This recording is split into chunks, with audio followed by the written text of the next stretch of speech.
জানেন আমি ব্রাহ্মণ, আমি মাটন খেলাম, এটা মানে বিফ মাটন বলে বিফ খাইয়ে দিলেন।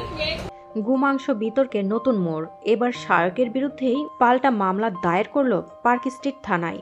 বন্ধুরা, বিস্তারিত জানতে ভিডিওটি না টেনে শেষ পর্যন্ত দেখতে থাকুন। আর একটি বিশেষ অনুরোধ, দয়া করে আমাদের চ্যানেলটিকে সাবস্ক্রাইব করে পাশের বেল আইকনটিতে ক্লিক দিয়ে রাখুন, যাতে সব ধরনের আপডেট খবর সবার আগে আপনি পেয়ে যান।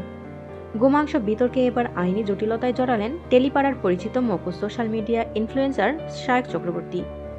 গতকাল রাতে তার বিরুদ্ধে পার্ক স্ট্রিট থানায় লিখিত অভিযোগ দায়ের করেন জয়রাজ ভট্টাচার্য নামের এক ব্যক্তি। অভিযোগ দায়েরের কথা রাতেই নিজের সোশ্যাল মিডিয়া অ্যাকাউন্টে জানিয়ে দিয়েছেন ওই ব্যক্তি।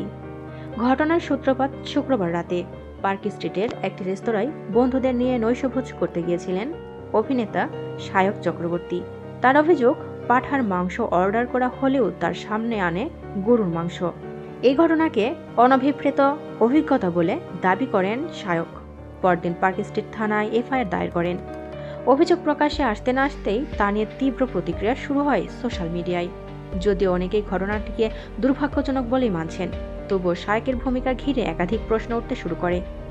টলিপাড়ার বেশ কয়েকজন শিল্পী ও সহকর্মী প্রকাশ্যে অভিযোগ তুলেছেন, পরিকল্পনা মাফিক ধর্মীয় উস্কানি দেওয়ার চেষ্টা করা হয়েছে। পাশাপাশি অভিনেতা হঠকারিতার জেরে রেস্তোরাঁর এক কর্মীকে হেনস্থার অভিযোগও সামনে আসে। অনেকেই প্রশ্ন তুলছেন রেস্তোরাঁ কর্মীর বিরুদ্ধে, যদি এফআইআরই করা হয় তবে শায়কের বিরুদ্ধেও কেন ব্যবস্থা নেওয়া হবে না। এই পরিস্থিতির মধ্যেই শনিবার রাতে পার্ক স্ট্রিট থানায় লিখিত অভিযোগ জমা দেন জয়রাজ ভট্টাচার্য। সোশ্যাল মিডিয়ায় তিনি লেখেন, ফেসবুক নয়, থানায় গিয়েই জৈনিক ইনফ্লুয়েন্সারের বিরুদ্ধে অভিযোগ জানালাম। জানা গিয়েছে তার অভিযোগপত্রে পরিকল্পিতভাবে দাঙ্গায় উস্কানি দেওয়ার চেষ্টার অভিযোগ তোলা হয়েছে। প্রসঙ্গত, শায়কের অভিযোগের ভিত্তিতে শনিবার সকালে গ্রেপ্তার হন সংশ্লিষ্ট রেস্তোরাঁ কর্মী শেখ নাসির উদ্দিন। তার বিরুদ্ধে ভারতীয় ন্যায় সহিংসতা 299 ধারায় মামলা রুজু করা হয়, যে ধারায় কোনো শ্রেণীর ধর্মীয় বা ধর্মীয় বিশ্বাসকে অপমান করে তাদের ধর্মীয় অনুভূতিতে ইচ্ছাকৃত আঘাত করার অভিযোগ অন্তর্ভুক্ত।